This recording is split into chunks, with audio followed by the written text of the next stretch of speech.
place. May ganap dito, may mga kayak dito na ano, na nagkakayak syempre, may kayak nagkakayak. Yan ang ganap rito. Okay.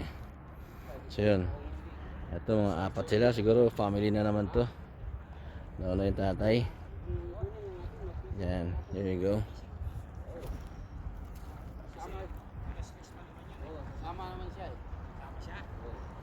Okay. Ano daw siya? Ano na lang daw? There you go. Alright. Wanna say hi for YouTube? There you go. Thanks, man. Yeah.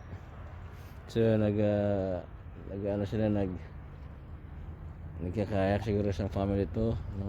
Ito anak niya. Kaya yung second one.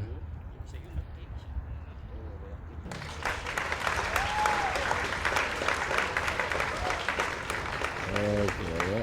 So nagkakayak dito, no? So marami pa dito pang sa sumunod.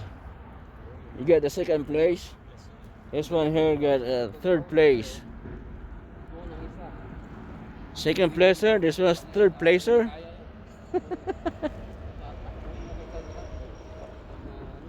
There you go.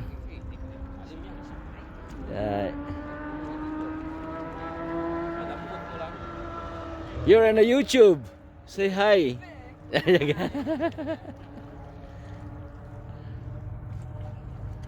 There you go.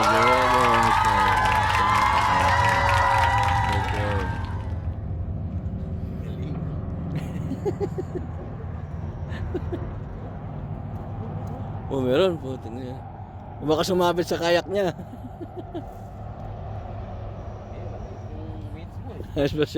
Nasa YouTube sila. Nasa YouTube ba? You're on YouTube, buddy? I don't think so. Say hi to me, man. Say hi, man. Hi. Hi ka sa mga fans mo. Hi, everybody. Let's do this, my friend. Nakailang sturgeon. We're in the biggest river in Canada. How many sturgeon you got for now? 5 sturgeon. Oh, there you go. Yeah, Where are they? So far. Where are they now? I just catch and release for fun, not for frying pan though.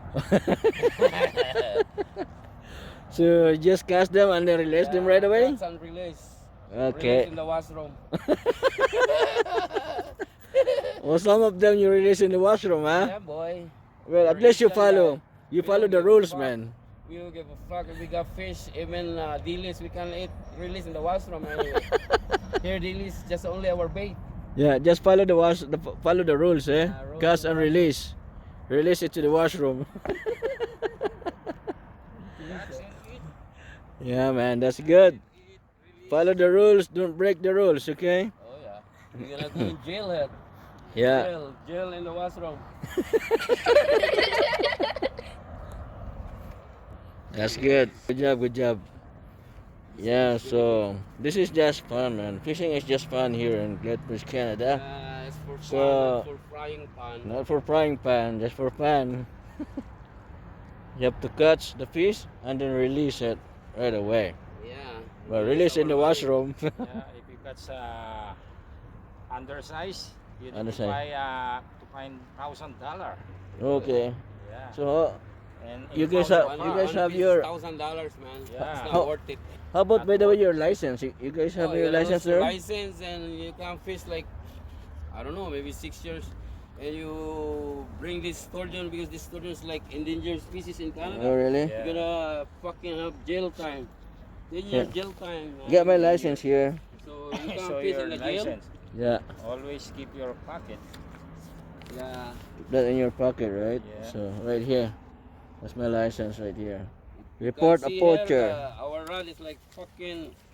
So yeah, andito, may license tayo We ah. can catch. Report a poacher. So para sigurado tayo mga tropa pitch, kailangan may lisensya ka. Okay, hindi pa pwede yung ano. Walang lisensya. No Mga license. 20 to 2021. Baliktad tayo sa inyo dyan. Malaki multa and then pwede ka pang makulong. Okay, so kailangan kompleto ka. May lisensya ka at Tubig na rito.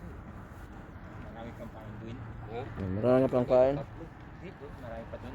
Marami pa. Receipt natin dun, maraming ulo dun. Eh, pagdating doon, hatiin natin. Oo. Kasi, Dami kaya. or tingnan ko muna yung... Maya lang dun eh. Sayang. Tigil. Tapos dito guys, no, mga tropa pitch. Pupunta kami ng ng Bow River. Okay, punta kami ng Bow River para doon kami mag-cast din. Travel 1.5 hours Yeah, 1.5 hour from here. Only from bridge. here. Bow River. Yung yung sa isang video namin yan, dun, yung mga Chinese na nakita nyo last time, yun, doon kami pupunta mamaya-maya. Okay? So, abangan nyo ang mga huli namin mamaya, okay? So, there you go. Mamaya ulit.